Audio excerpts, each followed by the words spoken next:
Enethunga isengelwa phansi sondelani mabandla sekanaze sematheni ngalenhlwa sisamkela nani babukeli bethu kwijelo iDDT iAfrika mayibenye maAfrika.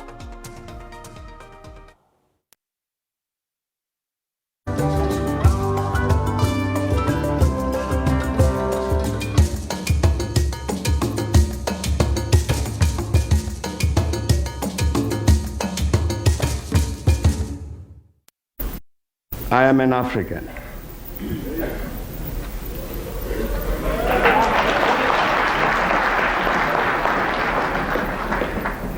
I owe my being to the hills and the valleys, the mountains and the glades, the rivers, the deserts, the trees, the flowers, the seas, and the ever-changing seasons that define the face of our native land.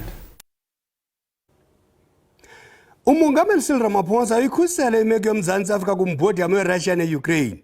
Ethetha kwimibhiyozo yosuku lwaseAfrika eKrugersdorp eGauteng, umongameli Ramaphosa uthe urhulumente uza kugcina uluvo lwakhe malunga nokusombulula ingxabano ngoxolo. Intatheli yethu wabongile umfo kaDumako uthungiyo bebandla. UMzantsi Afrika ume gomololo kuluvo lwawo malunga nengxubakaxaka eqhube eRussia naseukraine. Umongameli Cyril Ramaphosa umile kwelithi elilizwe aluzukufakwa ngentloko kwimiba yehlabathi. And this, I will say it once again today, South Africa has not been and will not be drawn into a contest between global powers. We will maintain our position on the peaceful resolution of conflict wherever those conflicts occur. Xa ebethetha ngosuku lokubhiyozela ilizwekazi Afrika eGauteng, Ramaphosa uvakalise okokuba amazwe eAfrika mawaqine angavumi ukubana mawarhintyelwe kule ngxubakaxaka yaseRussia naseukraine. Some countries, including our own, are being threatened with penalties for pursuing an independent foreign policy and for adopting a position of non-alignment. Umongameli uthi elilizwekazi lizimisele uqinisekisa okokuba kuqhutyelwa phambili nohlumo lwezoqoqosho. Uyabonakala ke okokuba usemde umgama ekufuneka kuhanjwe lilizwekazi Afrika ukuqinisekisa okokuba kukho uzinzo lwezopolitiko kuphuhla noqoqosho elilizwekazi liye phambili. Ndinguabongile Dumako kwiindaba zeSABC eMogale City eGauteng. Kusenjalo ngenene namhlanje kuphawulwa iminyaka engama-60 yokubhiyozela usuku lwaseAfrika. Ukubalisa amabali noluncwadi lwemveli zezinye zezinto ama-Afrika zingca nahluka ngazo njengoko ihlabathi libhiyozela usuku lweAfrika. Umbhali uJameni Mrhwebi nabanye ababhali babhiyozele ulusuku nabafundi kwisikolo samabanga aphantsi iUnity Primary eMangaung eFreystata. Masijonge elinqaku namanye ngemibhiyozo yosuku lwaseAfrika. Abafundi babaliselwe indidi zamapali ngelwimi zeli, imibongo badlalelwa nemidlalo yeqonga befundiswa ngokuzazi imvelaphi nangezithethe. Most of the time we overlook our grandmothers, and there's this bridge between children and grandmothers. Our grandmothers, our teachers, they are our historians. Through them they carry our stories. But as we neglect them, our stories are dying. Ukubalisa intsomi ukubethelela ulwazi olunogqithiselwa kwizizukulwana ezizayo, ababhali bakholelwa ukuba kubalulekile ama-Afrika agcine buAfrika bawo. It's about a child who was not so obedient, and then he nearly went the way of all flesh because of that. And I would encourage our parents, even children, to also embrace these languages. Ababhali bakholelwa ukuba ulwazi abalushiye kwezintsana luyakuhlala lunkenteza ezingqondweni zazo. Kusenjalo nabo abemi bangaphandle abeza kukhangela amathuba kweli baphefumule ngolusuku. uAyena Mwenze unozala wesine ungomnye wenzalelwane zaseDemocratic Republic of Congo abeza kukhangela amadlelo aluhlaza kweli sele ekweli nomyeni wakhe iminyaka eli-13. I give up back my family and to come in South Africa because my husband was around as a doctor, and for the marriage I supposed to follow him here. Kwakunzima ekuqaleni kodwa waphumelela ukuziqalela ishishini lokuhombisa. Akazilibelanga kambe ingcambu zakhe uthi unqwenela ama-Afrika aphile ngoxolo.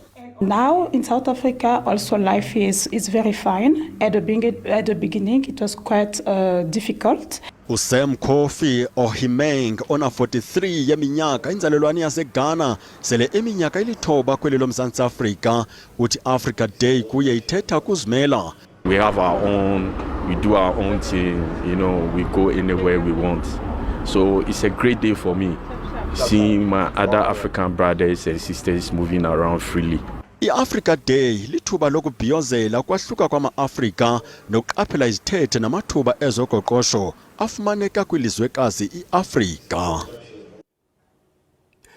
Usekela Mongameli Paul Mashatile uthi umba urhulumente wenkazathi yingxoxo ebalulekileyo yamaqela ezopolitiko kumele abe yinxalenye yayo. Ebephendula imibuzo kwibhunga lesizwe lamaphondo eKapa. Uqhube wanti urhulumente uqoshela isiseko abangamiliselwa phantsi kwaso urhulumente benkazathi nathi banethemba lokuba baza kube besigqibile kwisithuba senyanga ezimbini. Umnumzana Mashatile utsho isithi emva koko amaqela ezopolitiko aza kumenywa ukuba vakalise izimvo kweso siseko. Usekela Mongameli uPaul Mashatile ubephendula umbuzo ophakanyiswe iDemocratic Alliance ngokumayelana nesakhiwo somthetho ukuba sisinzise umanyano lorhulumento. Unyaka ozayo ka-2024 uza kuba lilixa lokuqala abagqatso abazimeleyo baza kungenela kugqatso lonyulo lezwelonke nelephondo. Oku kuvula ucango nethemba lomanyano kurhulumento lenqanaba lelizwe. The matter of coalition government is important and require urgent attention and our collective wisdom. Iqela le-DA sele linemithetho esayilwayo emithathu yamalungu abucala esele ikumqulu wogunyaziso. OkaMashatile uthi yonke imibutho kumele ivumelane nesakhiwo esiza kusebenza yaye amaqela kurhulumento lwentsebenziswano kumele azijule ijacu kurhulumento olufanelekileyo kananjalo angaguqi kubuqhophololo borhwaphilizo. Imibutho echasayo iqaphele ukuba i-ANC iyasivuma isimo sayo esingazinzanga kwiivoti zika-2024 kungoko ke ivumele oluthethathethwano. Kodwa uMashatile uthe nangona lungeyonjongo yabo ulawulo ngobambiswano i-ANC kwiphulo lokuphumelela unyulo lonyaka ozayo. Uvakalise ngelithi umthetho womanyano lorhulumento alunanto yokwenza nokutatazela kombutho ophetheyo. uMashatile uqale nemibuzo emayelana nokubulawa kweenkokheli zemveli esithi urhulumente uxhalabile ilenyewe futhi iqela eliphetheyo lizokusebenzisana ngqo neenkokheli neengingqi ukusombulula le ntsindabadala. Ukanti xa sivele evenkileni iphazamisana nenkqubo yokufunda intsindabadala yokushokoxeka kwamanzi esithandathini kodwa kuqala masithume umntwana evenkileni.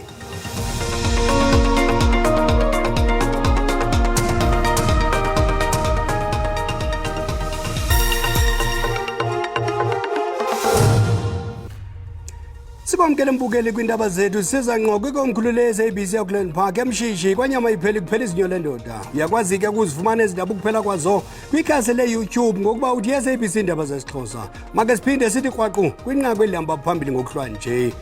Uyikhusela umongameli Cyril Ramaphosa imo yoMzantsi Afrika kumlo weRussia ne-Ukraine. Ethetha kwimibhiyozo yosuku lwaseAfrika eKrugersdorp eGauteng umongameli Ramaphosa uthe urhulumente uza kugcina uluvo lwakhe malunga nokusombulula ingxabano ngoxolo. Ngoku masitaphule izimvo zababukeli kwikhasi lethu leWhatsApp. Siyazingca ngobuzwe bethu. Yaye sithi halala Afrika halala. Into bana mna ukusekwa kolumanyano injongo ezaziphambili nentsingiselo.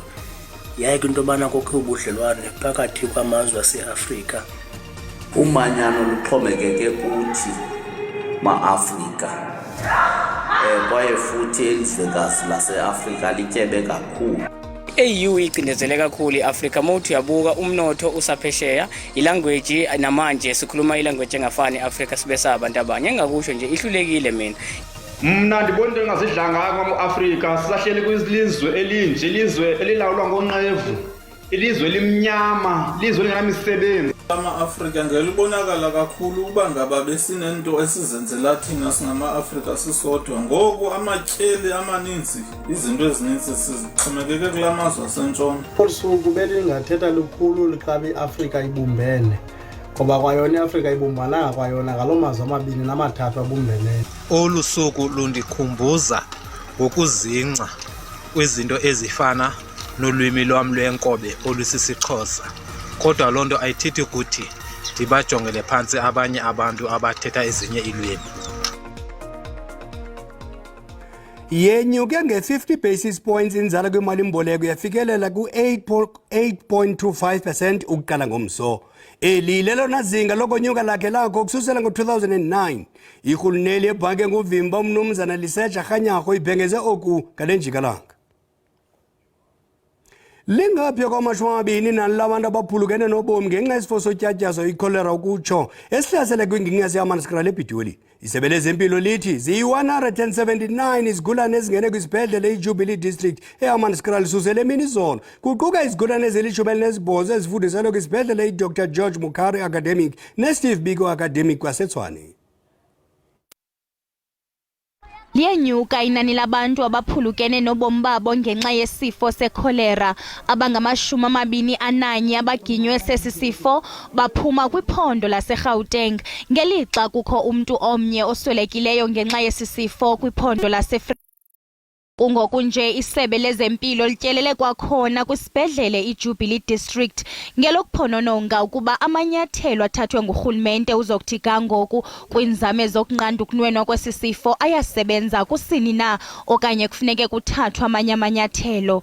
Igqize lityelele esi sibhedlele liquka iingcali ezisuka kwiziko elijongene nezifo ezosulelayo, umbutho wehlabathi wezempilo kunye namagosa aphuma kwisebe lezempilo kuzwelonke nakumaphondo.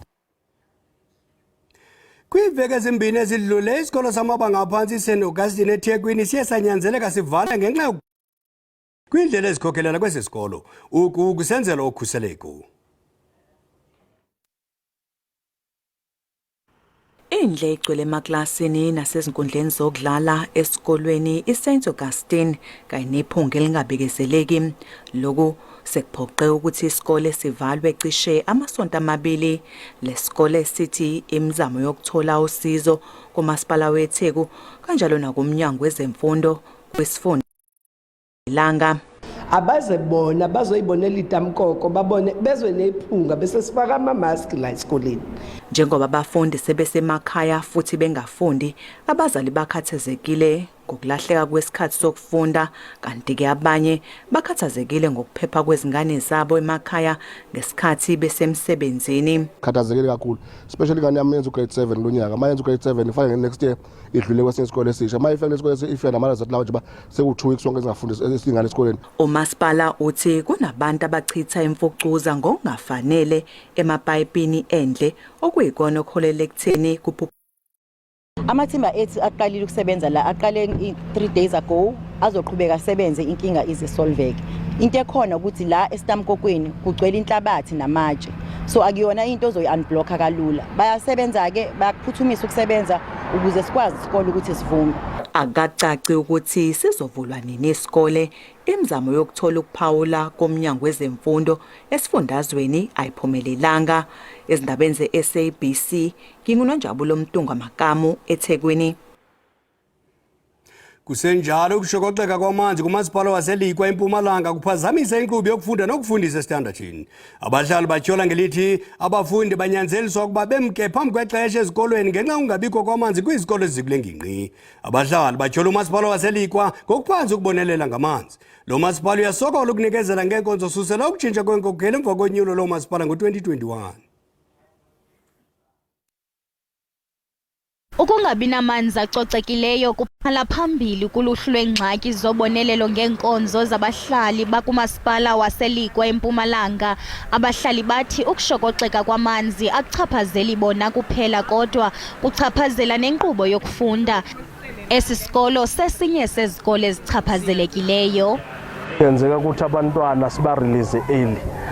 Sibakhipha ngo-10 sihluleka even nokupheka esikolweni. Kusenjalo abahlali baseMorganzone ngaseStandardini nabo bakhala ngale ngxaki yamanzi. Abahlali bathi sekuphela iintsuku ezine bengenamanzi. Nale problem yamanzi la more especially kakhulu la isizakhela abantwana kufanele ukuthi bakhishwe early kulamalanga ayi4 andlule because abakhona ukuphuza lamanzi abakhona ukuphekelwa imahasoni yonke nje iaffectekile ngayo le ndaba yamanzi.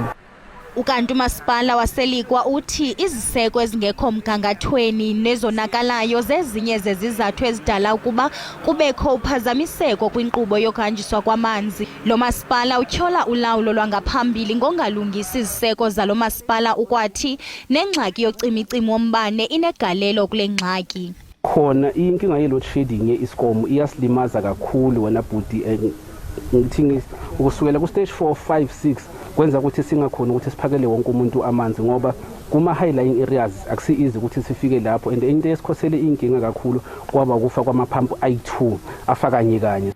Umasipala waselikwa uthi udinga malunga ne-300 million rand ukulungisa iziko lokucoca amanzi, nanjengoko lenyukile inani labantu abahlala eStanderton kule minyaka igqithileyo. Ifikile ngomso ibine kudala ilindelo kaGqirha Nandipho Magudumane oza kuvela kwinkundla ephakamileyo yaseFreystata kubakhululwe. uMagudumane uthi ukubanjwa kwakhe eTanzania ngo-April kwakungekho mthethweni. Usinqumamisile isicelo sakhe sebhele kwinkundla kamantyi yaseBloemfontein. Amehlo onke azakube ejonge kwinkundla ephakamileyo eBloemfontein eFreystata ngomso xa iqhuba isicelo sikaGqirha Nandipho Magudumane sokuba akhululwe. uMagudumane uza kuba senkundleni ngomba wokubanjwa kwakhe, into athi amapolisa bengenagunya lokumbamba nokubuyiswa kwakhe eTanzania evalwe amehlo ngamapolisa. Ingcali yezomthetho ithi into yokuba uGqirha Magudumane asirhoxise isicelo sakhe sebheyile nebekumele ukuba singxamiseke kakhulu, kodwa endaweni yoko wabhenela ekulandeleni isicelo senkundla ephakamileyo sokuba arhoxiselwe izityholo isenokuphazamisa isicelo sakhe. Basically, before, remember this is an agent application that has been lodged to the High Court. Firstly, there have to be a ruling that is going to be done on a matter of agency, whether the application met the requirements of agency or not. Kodwa enye ingcali inembono ezahlukileyo. The doctor has the right to approach the High Court on urgent basis to say, my right to freedom has been trampled upon, therefore I would need to be released on urgent basis. So he's got the right to go to court, and from where we are sitting, she's gonna succeed on that one. Abo atyholwa kunye nabo abahlanu abafake isicelo sebheyile kwinkundla kamantyi yaseBloemfontein baza kuva ngesiphelo sabo ngomvulo. Kusenjalo igunya abantu lezotshutshiso kulindeleke kuba lisikhabe isicelo esifakwe nguMagudumane kuba likholelwa kuba akufanelekanga, kodwa konke oku kuza kucaca ngomso xa kuqhuba ityala.